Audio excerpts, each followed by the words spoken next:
In today's video, we are going to see how to download OBS Studio in your PC. Select your operating system.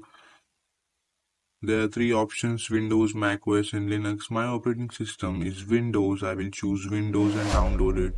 Now open OBS Studio after downloading in your PC. This is the interface. Head over to the settings section, then go to general category, keep everything as default. Go to stream settings, keep everything as default. Now go to output category and into recording. Now set your recording pathway. Then set your recording format to .mp4, set your video encoder to H.64 and audio encoder as default. If you're rescaling your output, select the output resolution.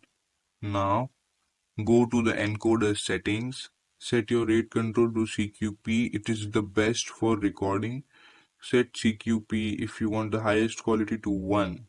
Then the target usage to the best quality, which is lowest, TU1. Now set your profile to high, and if you want to change the keyframe interval, you can change it to 2 seconds, but I rather recommend not to. Then set your latency to the normal latency. Then set your B frames as default. Now head over to the audio category. You don't have to change much in this category. Leave everything as default.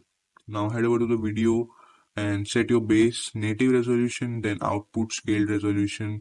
Set your frame rate to the highest for smoother video quality. Go to advanced section, keep everything as default. From this you can start streaming, start recording, start your virtual camera to record your face.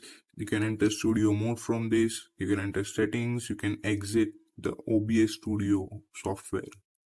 From this, if you turn this slider down, you can stop or minimize your audio input from your microphone of the PC. And from the desktop audio slider, you can change the audio rate entered in your desktop. It will capture your desktop audio. If you have multiple displays, you can change the display source from the first monitor to the second monitor. This is how you operate OBS Studio in your PC. Subscribe to BinaryBytes.